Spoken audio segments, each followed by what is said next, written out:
Hi எல்லாருக்கும். இப்போ நமக்கு April 1 வந்து ரிசல்ட் வந்திருக்கும். ஸோ நிறைய பேர் வந்து நிறைய பேங்க்ஸில் வந்து இப்போ ஜாயினிங் ப்ராசஸ் எல்லாமே போயிட்டுருக்கும். ஸோ வந்து சில பேர் வந்து பிஓ செலக்ட் ஆகிருப்பாங்க, சில பேர் கிளர்க்கு செலக்ட் ஆகிருப்பாங்க, சில பேர் வந்து ரெண்டுமே செலக்ட் ஆனவங்க இருக்காங்க. சில பேர் வந்து எப்படின்னா ஐடி ஜாபில் ஒர்க் பண்ணிவிட்டு நல்ல சேலரியில் இருக்காங்க.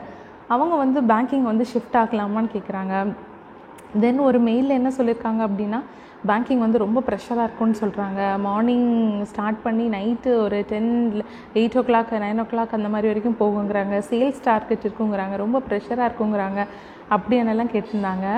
ஸோ வந்து ஐ திங்க் இது கம்ப்ளீட்டாக வந்து என்னோடய பாயிண்ட் ஆஃப் வியூ, என்னோடய எக்ஸ்பீரியன்ஸ் தான் நான் உங்களுக்கு கிட்ட ஷேர் பண்ண போகிறேன்.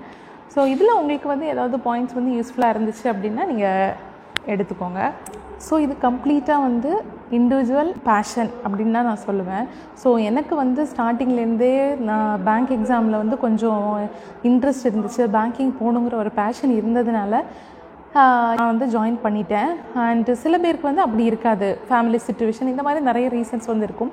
இது வந்து தப்பு சொல்கிறதுக்கு முடியாது. அண்ட் வந்து பார்த்திங்கன்னா இப்போ நம்ம ஜாயின் பண்ண போகிறோம் அப்படின்னா ஃபஸ்ட்டு வந்து அங்கே உள்ள ஒர்க் நேச்சர் வந்து எப்படி இருக்குன்னு தெரிஞ்சுக்கலாம். ஸோ நார்மலாகவே ஒரு பிரான்ச் அப்படிங்கிறப்ப ஒரு பிஎம், ஒரு ஏபிஎம், ஒரு ஆஃபீஸர் இல்லைன்னா ஒரு கிளர்க் இருப்பாங்க. இந்த பேட்டர்னில் தான் வந்து இருக்கும் ஒரு பேங்க். ஒரு மினிமமாக வந்து ஒரு பேங்க்கில் ஒரு பிரான்ச்சில் வந்து மேன் பவர் வந்து இப்படி தான் இருப்பாங்க. கண்டிப்பாக ஒரு பிஎம் இருப்பாங்க, ஒரு ஏபிஎம் இருப்பாங்க, தென் ஒரு கிளர்க் இருப்பாங்க அட் மினிமம். ஸோ மேக்ஸிமம் வந்து அந்த பிரான்ச்சோட பிஸ்னஸ் பொசிஷன் அண்டு பிரான்ச்சோட சைஸ் பொறுத்து வந்து நமக்கு வந்து நம்பர் ஆஃப் மேன் பவர் வந்து வேரி ஆகும்.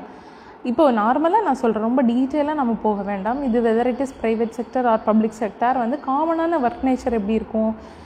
பிரான்ச் மேனேஜர் தான் அந்த பிரான்ச்சோட ஹெட்டே. ஸோ அவங்க கீழே தான் வந்து மற்றவங்க எல்லாருமே வந்து ஒர்க் பண்ணுற மாதிரி இருக்கும். நெக்ஸ்ட்டு வந்து ஏபிஎம் வந்து அசிஸ்டன்ட் பிரான்ச் மேனேஜர். அவங்க தான் வந்து க்யூஸ் எல்லாமே வந்து பாஸ் பண்ணுவாங்க. ஸோ யார் போடுற க்யூஸ் பாஸ் பண்ணுவாங்க அப்படின்னா கிளர்க்கு போடுற க்யூஸ் எல்லாமே பாஸ் பண்ணுவாங்க.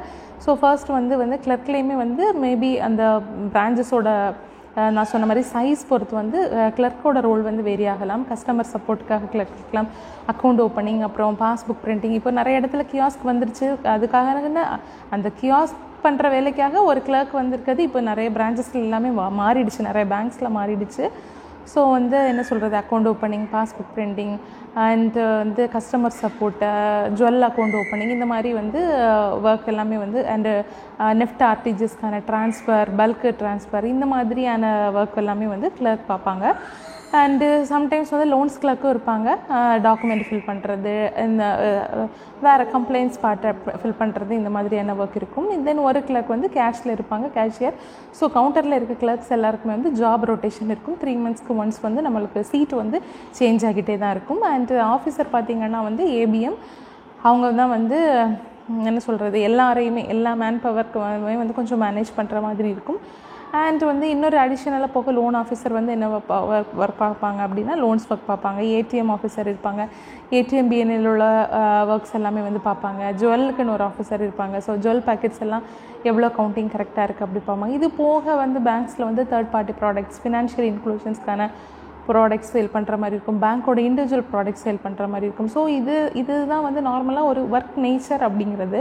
பட் வந்து இது இப்போ இருக்க காம்படிஷனில் வந்து எல்லாருமே வந்து எல்லா பேங்க்லுமே வந்து என்ன சொல்கிறது, நிறைய ப்ராடக்ட்ஸ் இருக்கிறதுனால ஆப்வியஸாக அவங்களோட ப்ராடக்ட்ஸை வந்து சேல் பண்ணணுன்னு தான் நினைப்பாங்க. ஸோ இது வந்து என்ன சொல்கிறது, சேல்ஸ் ப்ரெஷர், டார்கெட் அப்படிங்கிறத தாண்டி இது வந்து ஒரு பார்ட் ஆஃப் ஒர்க் அப்படின்னு நம்ம சொல்லலாம். ஸோ கண்டிப்பாக வந்து இவ்வளோ ஒரு ஒரு ஒரு பப்ளிக் செக்டர் பேங்க்கில் ஒரு ஆஃபீஸராக இருக்கும் அப்படின்னா அது எந்த பப்ளிக் செக்டராக இருக்கட்டும், டீசென்ட்னு சொல்ல முடியாது, ஒரு வெரி குட் சேலரி, அது போக accommodation, furniture allowance, medical allowance, insurance, இந்த மாதிரி நிறைய பெனிஃபிட்ஸ் வந்து கொடுக்குறதுனால ஆப்வியஸாக வந்து நமக்கு ஒர்க் இருக்க தான் செய்யும்.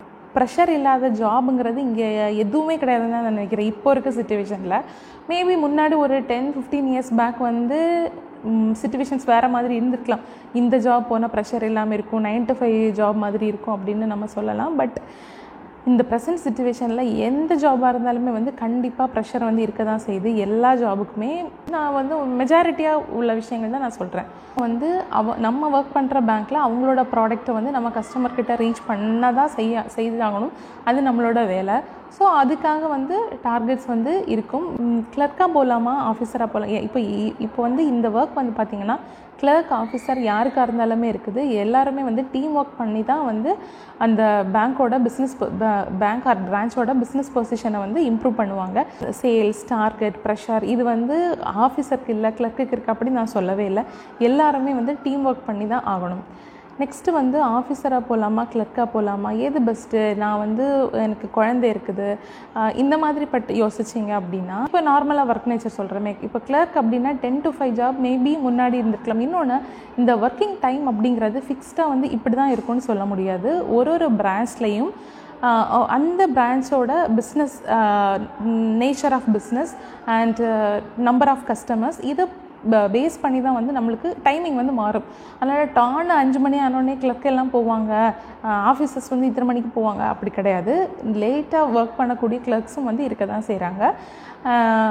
அண்ட் வந்து என்ன சொல்கிறது, அதான் ஒரு ஏரியாவை பொறுத்தும் ஒரு பிரான்ச் பொறுத்தும் கண்டிப்பாக இந்த ஒர்க்கிங் டைம் வந்து மாறும். பட் ஸ்டில் எனக்கு வந்து குழந்தை இருக்குது, ஃபேமிலி இருக்குது, கொஞ்சம் வந்து ரொம்ப ஃப்ரீக்வெண்ட் ட்ரான்ஸ்ஃபர்ஸ் எதுவுமே வேண்டாம் அப்படின்னு நினச்சிங்கன்னா கிளர்க் வந்து கொஞ்சம் கம்ஃபர்டபுள் அப்படின்னு சொல்ல மாட்டேன், கொஞ்சம் என்ன சொல்கிறேன், கொஞ்சம் கன்வீனியண்ட்டாக இருக்கும். சில பேர் வந்து ப்ரொமோஷன் லைக் என்ன ஃபேமிலி சுச்சுவேஷன் இந்த மாதிரி வேறு ரீசன்னால கூட கிளர்க்காக வந்து இருப்பாங்க. ஸோ அந்த மாதிரி தான் இப்போ வந்து ஏன்னா கிளர்க்குக்கு பார்த்திங்கன்னா ஆஃபீஸரை விடைக்கும் கிளர்க்குக்கு வந்து ட்ரான்ஸ்ஃபர் பீரியட் வந்து கொஞ்சம் லாங்காக இருக்கும். ஃப்ரீக்வெண்ட் ட்ரான்ஸ்ஃபர்ஸ் வந்து இருக்காது. ஸோ வந்து கொஞ்சம் சொந்த ஊரில் இருக்குது, சொந்த ஊருன்னு இல்லை, ஒரே ஊரில் கொஞ்சம் லாங் டேர்மாக இருக்கணும், குழந்தைய பார்த்துக்கணும், ஃபேமிலி கூட டைம் ஸ்பெண்ட் பண்ணணும் அப்படின்னா கிளர்க் வந்து ஒரு பெட்டர் ஆப்ஷன். ஆஃபீஸர் அப்படின்னா கொஞ்சம் கெரியர் டெவலப்மெண்ட் இருக்கும். அந்த டைமிங் வந்து ஆப்வியஸாக கொஞ்சம் லேட் ஆகும். அந்த லேட்டுங்கிறது வந்து எனக்கு 7 மணி 8 மணினெல்லாம் சொல்ல தெரியல. ஏன்னா இதுதான் அப்படிங்கிற ஃபிக்ஸ்டு டைமிங் வந்து கிடையாது. ஒரு பேங்க்கோட ஒர்க்கை பொறுத்து வந்து சேஞ்ச் ஆகும். அதனால வந்து இப்போ வந்து நம்ம தான் டிசைட் பண்ணிக்கணும், கிளர்க்காக போகலாமா, ஆஃபீஸராக போகலாமா அப்படின்ட்டு. நீங்கள் எதுவாக போனாலும் நம்ம வேலை செஞ்சு தான் ஆகணும். டார்கெட் அப்படிங்கிறது பேங்க் அவங்களோட ப்ராடக்டை கஸ்டமர்ஸ்கிட்ட வந்து ரீச் பண்ண தான் சொல்லுவாங்க. அதுவும் government schemes, financial inclusion schemes எல்லாம் கண்டிப்பாக நம்ம வந்து செல் பண்ணி தான் ஆகணும். செல் அப்படிங்கிற அந்த பெனிஃபிட்ஸ் வந்து கஸ்டமர்ஸ்கிட்ட நம்ம சொல்லி தான் ஆகணும். இது டிசிஷன் இஸ் ஆர்ஸ், நம்ம கையில் தான் இருக்குது. ஸோ ஒவ்வொருத்தவங்களோட ஃபேமிலி சிச்சுவேஷன், நம்ம என்ன கண்டிஷனில் இருக்கோங்கிறது நமக்கு தான் தெரியும். அதனால் வந்து சிச்சுவேஷனை பேஸ் பண்ணி வந்து நீங்கள் சூஸ் பண்ணிக்கோங்க. ஆப்வியஸாக நமக்கு பேங்க் வந்து இவ்வளோ பெனிஃபிட்ஸ் கொடுக்கும்போது நம்ம கண்டிப்பாக ஹாப்பியாக நம்ம ஒர்க் பண்ணிடுவோம், நம்ம ஆட்டோமேட்டிக்காக வந்துடும். அதனால் வந்து இதை விடைக்கும் மேபி சில பேர் பெட்டர் ஆப்ஷன், பெட்டர் ஜாபில் இருக்கீங்க அப்படின்னா அது நீங்கள் யோசித்து வந்து டிசைட் பண்ணிக்கோங்க. பட் பேங்கிங் வந்து பேஷன், இங்கே வரணும் அப்படிங்கிறவங்களுக்கு கண்டிப்பாக வந்து ஒரு சூப்பர் பிளாட்ஃபார்ம், நிறைய வந்து லேர்ன் பண்ணிக்கலாம். ஏன்னா நான் ஜாயின் பண்ணும்போது ட்ரைனிங்லேயே சொன்னேன், பேங்கிங் வந்து ஒரு கடல் மாதிரி, டெய்லி வந்து கற்றுக்கிட்டே இருக்கலாம் அப்படிங்கிற மாதிரி. 3 இயர்ஸில் வந்து நான் கற்றுக்கிட்டது ரொம்ப குட்டியோண்டு இத்தனையோண்டு தான். பட் இன்னும் லேர்ன் பண்ணிக்கிறதுக்கு வந்து நிறைய இருக்குது. பட் இது என்னோட ஓவரால் அப்சர்வேஷன் தான். நெக்ஸ்ட் இப்போ கிளர்க்காக போனீங்கன்னா கூட அடுத்தடுத்து உங்களுக்கு வந்து ஜேபி சிபி கிளியர் பண்ணிவிட்டு கொஞ்ச நாள்லேயே வந்து அடுத்த ப்ரொமோஷன் நீங்கள் அப்ளை பண்ணி ஆட்டோமேட்டிக்காக நெக்ஸ்ட்டு ஸ்கேலுக்கு வந்து போகலாம். ஆஃபீஸர் ஆனாலும் கெரியர் க்ரோத் வந்து எதுலேயுமே இருக்குது. கெரியர் க்ரோத் வந்து ஆஃபீஸராக போனால் மட்டும் கிடையாது, கிளர்க்கில் போனால் கூட கெரியர் க்ரோத் வந்து நல்லாவே இருக்குது. பட் வந்து ஆஃபீஸராக போனீங்கன்னா நம்மளோட கெரியர் வந்து ஆஃபீஸராகவே தான் இருக்கும். பட் கிளர்க்குன்னு ஆப்ஷன் இருக்கும்போது இன்னும் கொஞ்சம் கூட நிறைய வேலை படிக்கலாம். அண்டு அதுலேயுமே வந்து ஆஃபீஸர் ப்ரொமோஷனுக்கு சான்சஸ் இருக்குது. ஸோ பேங்கிங் வந்து பெஸ்ட்டு ஆப்ஷன். உங்களுக்கு வந்து சொசைட்டியில் இருக்கக்கூடிய ரெகக்னைசேஷன் எல்லாமே வந்து கம்ப்ளீட்டாக வந்து ஆஃப்டர் ஜாப் வந்து சேஞ்ச் ஆகும். பட் நான் சொன்ன மாதிரி வந்து கொஞ்சம் கஷ்டங்கள் வந்து இருக்க தான் செய்யும். எல்லா நாளுமே வந்து குட் டேவாக வந்து நமக்கு இருக்க போகிறது கிடையாது. அது எந்த ஜாபாக இருந்தாலும் சரி தான். டென்ஷன் இருக்கும் சில நேரம், ஐயோ மண்டேடியாக இருக்கும், என்ன செய்கிறதுன்னு தோணாது, ஐயோ அப்படின்னு தோணும். ஆனால் வந்து at the end of the day வந்து எல்லாமே நம்ம ஹார்ட் ஒர்க்குக்கு எல்லாமே ஒர்த்துன்னு தான் தோணும். நினச்சி பாருங்களேன், நம்ம சொல்லுவோம் ப்ரெஷர், டார்கெட் அப்படி இப்படின்ட்டு, ஆனால் வந்து யாருமே வேலையை விட்டுட்டு இருக்கவே மாட்டாங்க. ஏன்னா வந்து அந்த பேங்க் எம்ப்ளாயீஸை வந்து அப்படி பார்த்துக்குது ரியலி. ஸோ வந்து நல்லா ஹார்ட் ஒர்க் பண்ணி படிங்க.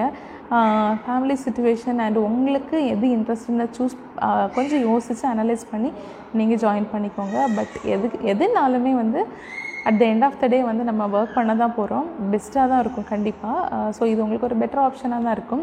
ஸோ நல்லா ஹார்ட் ஒர்க் பண்ணி படிங்க. கண்டிப்பாக வந்து இந்த டைம் வந்து ரொம்ப ரொம்ப ரொம்ப ப்ரீஷியஸான டைம். இனி வந்து ஆர்ஆர்பி எக்ஸாம்ஸ், ஐபிபிஎஸ் எக்ஸாம்ஸ் இருக்கிறதுனால இந்த டைமில் வந்து நல்ல எக்ஸாம்ஸ்க்கு ப்ரிப்பேர் பண்ணுங்கள். நெக்ஸ்ட் வந்து ஏதாவது டவுட்ஸ் இருந்துச்சு அப்படின்னா கமெண்ட் பண்ணுங்கள். ஐ திங்க் இந்த வீடியோ உங்களுக்கு யூஸ்ஃபுல்லாக இருக்கும்னு நினைக்கிறேன். இருந்துச்சு அப்படின்னா நீங்கள் ஷேர் பண்ணுங்கள். Because it's my own experience and my own opinion. So வந்து இதில் வந்து நான் யாரையுமே திணிக்கலை, நீங்கள் இப்படி பண்ணுங்கள், இதுதான் சரி, இதுதான் தப்பு, இப்படி தான் இருக்கும் அப்படின்னு. நான் பொதுவான ஒரு கருத்தை தான் சொல்லியிருக்கேன். Weather it is public sector bank R private sector bank இப்படி தான் இருக்கும். இந்த வீடியோ உங்களுக்கு பிடிச்சிருந்தா லைக் பண்ணுங்கள், ஷேர் பண்ணுங்கள், கமெண்ட் பண்ணுங்கள், சப்ஸ்கிரைப் பண்ணுங்கள். சாரி, இமெயில்ஸ்க்கு எல்லாமே வந்து ரிப்ளை பண்ணாததுக்கு இனிமேல் கண்டிப்பாக வந்து ரிப்ளை வரும். தேங்க்ஸ் ஃபார் வாட்சிங். டாடா பாய்.